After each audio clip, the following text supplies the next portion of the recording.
सभी को नमस्ते। हमारा चैप्टर चल रहा है संवेगात्मक विकास यानी कि इमोशनल डेवलपमेंट। हम विभिन्न संवेगों के बारे में बात कर चुके हैं। आज अपनी बात को आगे बढ़ाते हुए और हम बात करेंगे कि ये जो भी संवेग हैं, जितने भी हमारे इमोशंस हैं, इन सब को ऐसे कौन कौन से कारक हैं जो इनको प्रभावित करते हैं, जिसके कारण से ये संवेग बढ़ भी सकते हैं या घट भी सकते हैं। दोनों ही तरह से संवेगों को प्रभावित करने वाले कारक कौन कौन से हैं। बच्चों, संवेगों को प्रभावित करने वाले सबसे प्रमुख कारणों में अधिगम और परिपक्वता यानी कि लर्निंग और मैच्योरेशन तो है ही, क्योंकि हमने जितना कुछ भी पढ़ा अभी तक, हमने यही देखा उसमें कि बच्चा जैसे जैसे परिपक्व होता जाता है वैसे वैसे उसका अपने संवेगों पर नियंत्रण बढ़ता जाता है। और दूसरी बात, लर्निंग के माध्यम से जितना अधिक उसको सीखने का मौका मिलेगा उतना ही वो संवेगात्मक रूप से परिपक्व होता जाता है। तो अधिगम और लर्निंग ये दोनों तो सबसे महत्वपूर्ण कारक हैं ही, ठीक है ना। और इन दोनों के बारे में हम बहुत विस्तार से पहले ही पढ़ चुके हैं। अब हम कुछ और जो कारक हैं, कुछ और ऐसे कारण जिनसे भी संवेगात्मक विकास पर प्रभाव पड़ता है, उनके बारे में बात करते हैं। इसमें सबसे पहला और इम्पॉर्टेंट है बुद्धि यानी कि इंटेलिजेंस। बच्चा जितना ज़्यादा बुद्धिमान होता है, जिस बच्चे का दिमाग जितना ज़्यादा विकसित होता है, वो बच्चा इमोशनली या संवेगात्मक रूप से उतना ही जल्दी परिपक्व हो जाता है और उसके व्यवहार में हमेशा एक संतुलन देखने को मिलता है। क्योंकि बच्चे जिनकी बुद्धि तीव्र है, जो अपनी बुद्धि का सही ढंग से इस्तेमाल कर पाते हैं, वो अपने आसपास की परिस्थिति का अच्छे से आकलन कर लेते हैं, उसका विश्लेषण करते हैं और उसी के अनुरूप ही वो अपने संवेगों को प्रकट करते हैं। तो ये एक बहुत महत्वपूर्ण बात है कि जो बच्चे ज़्यादा बुद्धिमान होते हैं उनमें संवेगात्मक स्थिरता उतनी ही ज़्यादा पाई जाती है। वे संवेगों की अभिव्यक्ति समाज के द्वारा मान्य तरीकों के अनुरूप करना जल्द ही सीख जाते हैं। और इसके ठीक विपरीत अगर बालक मंद बुद्धि का है तो उसकी संवेगात्मक स्थिरता एवं अपने संवेगों पर नियंत्रण बहुत मुश्किल हो जाता है, बहुत ही कम होता है। वो बात बात पर गुस्सा करना, चिढ़ना, रोना इत्यादि या जल्दी से खुश हो जाना इत्यादि संवेगों का प्रदर्शन जल्दी ही करने लगते हैं। फिर उसके बाद में आता है दूसरा महत्वपूर्ण कारक, वो है शारीरिक स्वास्थ्य, फिजिकल हेल्थ। बच्चा जितना स्वस्थ होगा, जितना बीमारियों से दूर रहेगा, बीमारियां किसी भी तरह की हो सकती हैं, बीमारियों से जितना दूर रहता है उतना ही वो संवेगात्मक व्यवहार के प्रदर्शन में ज़्यादा समझदारी दिखा पाता है। जो बच्चे शारीरिक रूप से स्वस्थ होते हैं वो सदैव खुश एवं प्रसन्नचित्त रहते हैं। हंसमुख प्रकृति के कारण उनका सामाजिक समायोजन भी अच्छा होता है और वे अपने संवेगों का प्रदर्शन संतुलित ढंग से कर पाते हैं, काफ़ी सोच समझकर कर पाते हैं। लेकिन जो बच्चा दुर्बल है, रोगी है, बीमार है, वो ज़्यादातर हमें दुखी और खिन्न, परेशान नज़र आता है। और इसीलिए क्योंकि वो अपने शरीर से भी परेशान है, बीमारी के कारण परेशान है, तो उसको हर छोटी छोटी बात में क्रोध भी जल्दी आता है, चिड़चिड़ापन, ईर्ष्या इत्यादि, ये सभी जितने दुख, चिंता जैसे नकारात्मक संवेग इन बच्चों में ज़्यादा देखने को मिलते हैं और इसी कारण से उनका सामाजिक समायोजन भी ज़्यादा अच्छा नहीं हो पाता है। और फिर आता है थकान एवं भूख। थकान हो या भूख लगी हो, ये तो ऐसे कारक हैं जिसमें न सिर्फ बच्चे बल्कि बड़े भी अपने ऊपर नियंत्रण नहीं रख पाते हैं। तो अगर बच्चे को पूर्ण आराम नहीं मिलता है, उसको जितना ज़रूरत है उतना अगर उसको आराम नहीं मिलता है, तो बच्चा संवेगात्मक रूप से उतना संतुलित नहीं रह पाता है। थकान, भूख और नींद भी बालकों के संवेगात्मक व्यवहार को प्रभावित करती है।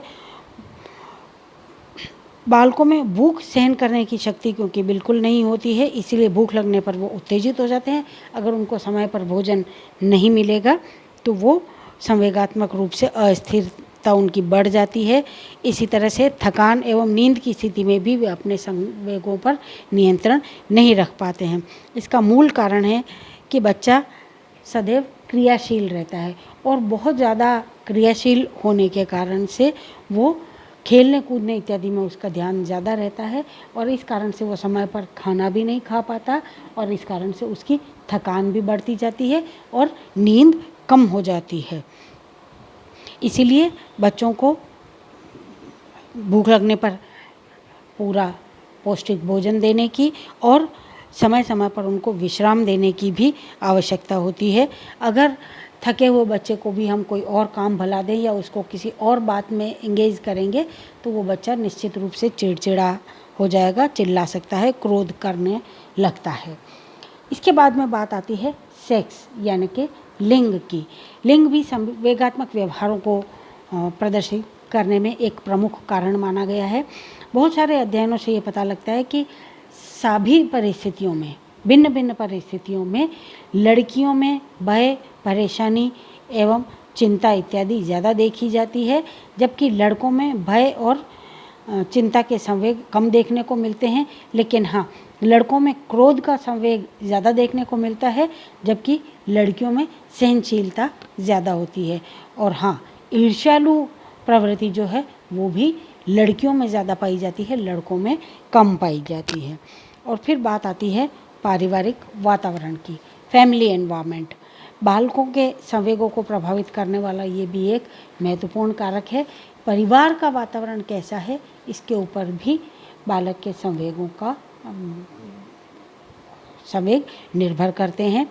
क्योंकि अगर घर में माता पिता आपस में झगड़ते रहेंगे, घर में क्लेशपूर्ण वातावरण है, कलहपूर्ण वातावरण है, तो बच्चे भी हर बात में चिड़े होना, क्योंकि उनकी ज़रूरतें भी पूरी नहीं हो रही है, उनसे कोई प्रेम से स्नेह से आपस में बात नहीं कर पा रहा है, तो ऐसे बच्चे फिर अधिक चिड़चिड़े, क्रोधित या कई बार शर्मीले भी हो जाते हैं, क्योंकि वो अपने मन की बात किसी से शेयर कर ही नहीं पाते, कह नहीं पाते हैं। तो इस तरह से घर का वातावरण भी इन बच्चों के ऊपर बहुत गहरा प्रभाव डालता है।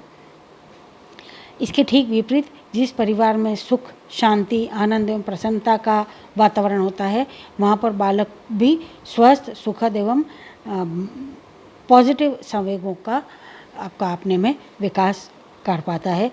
ऐसे बालक ज़्यादा खुश, प्रसन्नचित्त और हर्ष तथा जिज्ञासा जैसे संवेगों से परिपूर्ण होते हैं।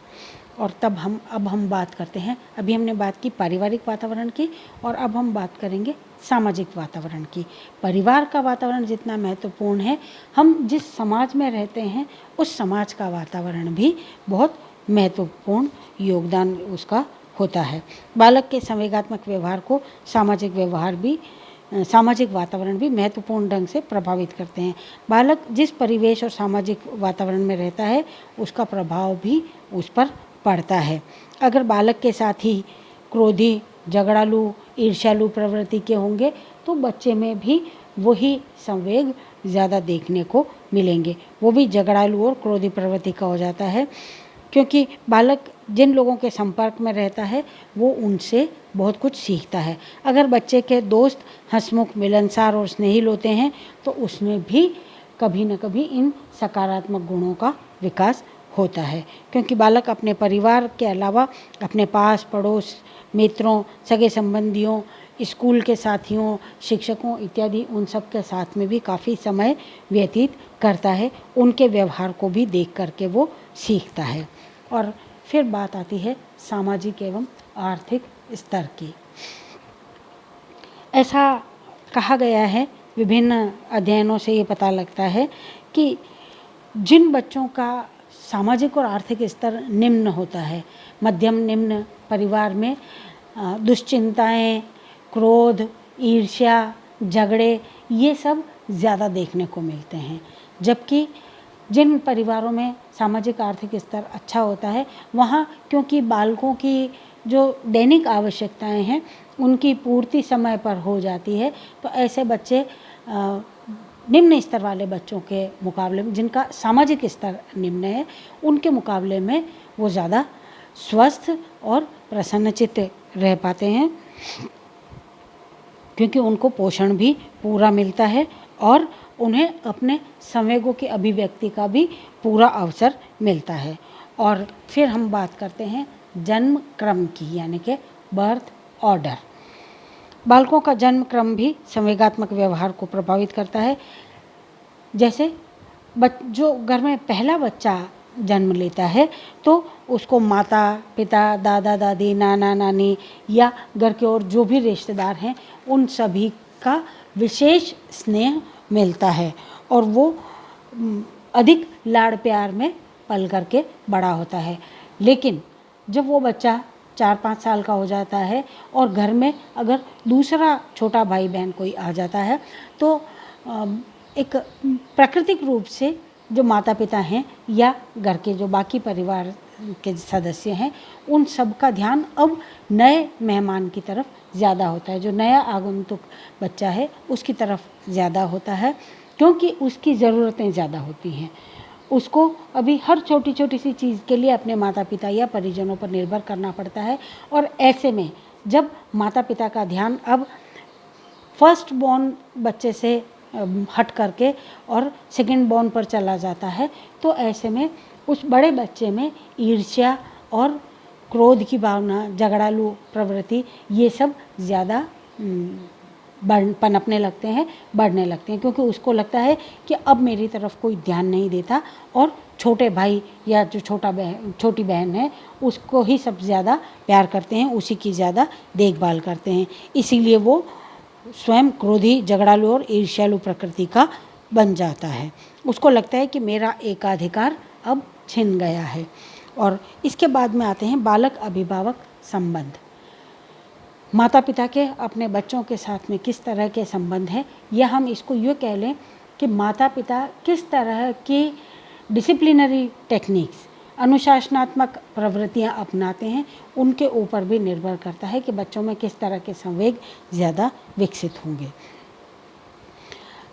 अगर कैटेगरी वाइज देखा जाए तो 4 तरह के माता पिता होते हैं। कुछ माता पिता बहुत ज़्यादा कठोर अनुशासन में अपने बच्चों को रखते हैं। कुछ माता पिता पक्षपाती होते हैं जो अपने किसी एक बच्चे को ज़्यादा प्यार करते हैं, दूसरे को हमेशा ये कह लेना चाहिए कि एक बच्चे को ज़्यादा फेवर करते हैं, दूसरे के ऊपर कम ध्यान देते हैं। फिर तिरस्कार करने वाले, बात बात में अपने बच्चे का कंपैरिजन दूसरे बच्चे से या पास पड़ोस के बच्चों से करके और उसको हर जगह पर अपमानित करने वाले बच्चे, और या फिर बहुत ज़्यादा अति सतर्क बच्चे जो कि हर छोटी छोटी बात पर ये नहीं करना, वो नहीं करना। तो ये कुछ कारण ऐसे हैं जिनसे माता पिता अपने बच्चों को किस ढंग से पालते हैं उनके ऊपर भी बच्चों का ये इमोशनल डेवलपमेंट जो है, संवेगात्मक विकास जो है वो प्रभावित होता है। क्योंकि अगर माता पिता बहुत ज़्यादा सतर्क हैं तो बच्चों को कुछ भी काम नहीं करने देते, तो उनकी जिज्ञासा की प्रवृत्ति धीरे धीरे बिल्कुल ख़त्म होती जाती है। उसके स्थान पर भय या डर हर चीज़ के लिए कि नहीं मैं ये काम करूँगा तो ये मुझसे नहीं हो पाएगा। इसी तरह से जो बहुत कठोर माता पिता हैं वो भी हर छोटी छोटी सी बात में अगर बच्चों को डांटते रहेंगे तो धीरे धीरे बच्चा अपने आप अंदर ही सिमट जाता है और ऐसे बच्चे फिर अंतर्मुखी हो जाते हैं। वो शर्मिलापन उनमें ज़्यादा हावी हो जाता है, वो दूसरों के सामने अपने मन की बात कह ही नहीं पाते हैं। इसी तरह से पक्षपाती माता पिता के बच्चे जो हैं वो आपस में ईर्ष्या करने लगते हैं कि उस भाई से या उस बहन से मम्मी पापा ज़्यादा प्यार करते हैं। और जो तिरस्कृत बच्चे होते हैं जिनको माता पिता बार बार तिरस्कार करते हैं वो ज़्यादा क्रोधी और झगड़ालू प्रवृत्ति के हो जाते हैं। और फिर बात आती है व्यक्तित्व के, पर्सनैलिटी। कुछ बेसिक पर्सनैलिटीज़ होती हैं कि सब वातावरण अच्छा हो उसके बावजूद भी हम देखते हैं कुछ बच्चे अंतर्मुखी होते हैं, कुछ बच्चे बहिर्मुखी होते हैं। ये जिस बच्चे का जैसा स्वभाव है उसी के अनुरूप उसका संवेगात्मक विकास भी होता है। बहिर्मुखी जो बच्चे होते हैं वो ज़्यादा आत्मविश्वासी और ज़्यादा हंसमुख और मिलनसार होते हैं। और फिर बात आती है आत्मविश्वास की। सेल्फ कॉन्फिडेंस, आत्मविश्वास बालकों में संवेगात्मक स्थिरता को हमेशा बढ़ाता है। कि जो आत्मविश्वासी बच्चा है वो अपने संवेगों का प्रदर्शन सोच समझ करके अच्छी तरह से विवेकपूर्ण ढंग से और पूर्ण निर्णय के साथ में जो सामाजिक रूप से मान्य तरीके हैं उन्हीं से वो अपने संवेगों का प्रदर्शन करते हैं। लेकिन जिन बच्चों में आत्मविश्वास कमज़ोर होता है वो संवेगों का प्रदर्शन भी उग्र रूप से करते हैं और उनके संवेगों की आवृत्ति भी यानी कि फ्रीक्वेंसी भी बहुत ज़्यादा होती है। और इसमें सबसे अंत में है परिवार का आकार, साइज़ ऑफ द फैमिली।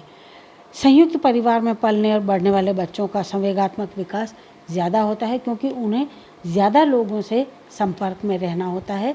उनका दैनिक दिनचर्या में उनका अधिक लोगों से संपर्क होता है और सबके साथ में क्योंकि उनको एडजस्ट करना पड़ता है। कभी कोई डांट रहा है, कभी किसी की सुननी है, कभी किसी की मदद करनी है, कभी किसी ने काम बोल दिया, कभी तो हर वक्त भी बच्चा काम के लिए मना नहीं कर सकता या हर वक्त भी गुस्सा नहीं कर सकता। तो ऐसे बच्चों को अपने संवेगों पर नियंत्रण करना ज़्यादा जल्दी आ जाता है। जबकि न्यूक्लियर फैमिलीज़ में या एकल परिवारों में रहने वाले बच्चों क्योंकि उनको सिर्फ माता पिता ही दिखते हैं तो वो उनकी हर बात भी पूरी कर देते, तो ऐसा बच्चा ज़्यादा ज़िद्दी हो जाता है। फिर उसकी अगर छोटी सी बात भी पूरी ना हो तो वो ज़्यादा क्रोधी हो जाता है। फिर सोशलाइजेशन भी उसका कम हो पाता है। बहुत लंबे समय बाद में 4 साल 5 साल तक वो एक छत्र उसका राज होता है। फिर जब छोटा भाई बहन आता है तो उसमें ईर्ष्या की प्रवृत्ति भी बढ़ने लगती है। तो इस तरह से परिवार का जो आकार है, साइज़ है, ये भी बच्चों की संवेगात्मक अभिव्यक्ति को या संवेगात्मक विकास को प्रभावित करता है। ये थे कुछ कारण। इसके बाद में बच्चों आपके जो नोट्स मैंने आप लोगों को दिए हैं उसमें कुछ इमोशनल डोमिनेंस की बात कही गई है, संवेगात्मक प्रभुत्व और उस पर कैसे नियंत्रण पाया जा सकता है। इसको आप ज़रूर से एक बार पढ़ लें। और एक जो इम्पॉर्टेंट चीज़ है वो है संवेगात्मक संतुलन। संवेगात्मक संतुलन से मतलब ये निकलता है कि सही स्थान, परिस्थिति, व्यक्ति एवं वातावरण की मांग के अनुसार जब व्यक्ति अपने संवेगों की अभिव्यक्ति करता है, सही ढंग से अभिव्यक्ति करता है, तो ये कहा जाता है कि वो संवेगात्मक रूप से संतुलित है, यानी कि इमोशनली बैलेंस्ड व्यक्ति वो कहलाता है। संवेगात्मक संतुलन की स्थिति में सकारात्मक एवं स्वस्थ संवेगों की अधिकता होती है और अस्वस्थ एवं दुखद संवेग कम से कम मात्रा में विद्यमान होते हैं। इस संवेगात्मक संतुलन को प्राप्त करने के लिए हम अपने आसपास के वातावरण पर नियंत्रण करना चाहिए। जैसा कि क्योंकि वातावरण प्रभावित करता है तो चाहे वो परिवार का हो या समाज का हो, उस पर विशेष ध्यान दिया जाना चाहिए। फिर संवेगात्मक सहनशीलता कि स्वयं को भी ट्रायल एंड एरर मेथड कि एक बार क्रोध आएगा, दूसरी बार में कंट्रोल करें, तीसरी बार में कंट्रोल करें, तो धीरे धीरे उन विकट परिस्थितियों में बच्चा अपने संवेगों पर नियंत्रण करना सीख जाता है। और प्रशिक्षण यानी कि ट्रेनिंग के द्वारा, जैसा कि हम पहले भी बात कर चुके हैं कि एक ही चीज़ के लिए अगर बार बार बच्चे को ट्रेन किया जाएगा, उसको अभ्यास कराया जाएगा, तो वो उस काम को करना सीख जाता है। और इसी के ठीक विपरीत होता है संवेगात्मक असंतुलन।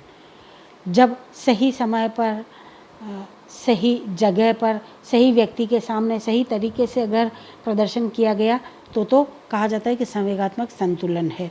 लेकिन अगर इसके बिल्कुल विपरीत हो कि न जगह देखी, न तरीका देखा और बस जो एक्सप्रेशन था उसको तुरंत एक्सप्रेस कर दिया, वो असंतुलन कहलाता है। जब बालक संवेगों की अभिव्यक्ति समाज द्वारा मान्य तरीके से करने में अयोग्य होता है अथवा अपने आप को असमर्थ पाता है तो उसे सामाजिक असंतुलन या कुसमायोजन कहा जाता है।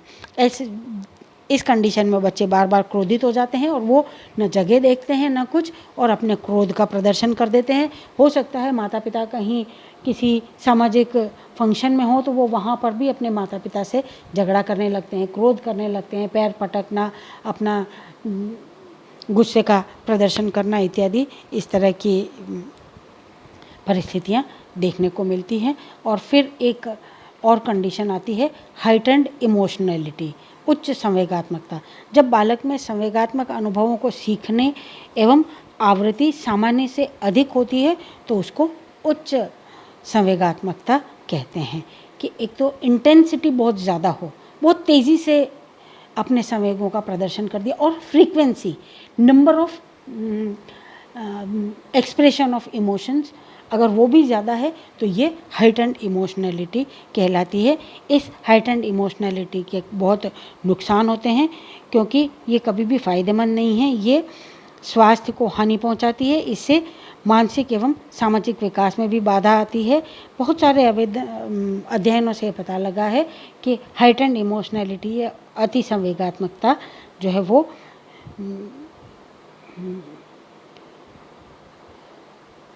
तंत्रिका तंत्र में तनाव को बढ़ाती है। फलस्वरूप बालक के शरीर में रक्त का प्रवाह तेज हो जाता है, हृदय की धड़कनें बढ़ जाती है इत्यादि। उसको काफ़ी नुकसान इसके कारण से उठाने पड़ते हैं। और इसके जो मुख्य कारण हैं अति संवेगात्मकता के, उसमें शारीरिक स्वास्थ्य, मनोवैज्ञानिक कारण और वातावरणीय कारण ये मुख्य हैं। बच्चों, हम अपनी बात को यहीं समाप्त करते हैं। आज आपका संवेगात्मक विकास का ये अध्याय जो है ये समाप्त हो गया है। अगली क्लास में हम किसी नए चैप्टर के साथ में मिलेंगे। तब तक के लिए अपना ध्यान रखिएगा, सुरक्षित रहिएगा।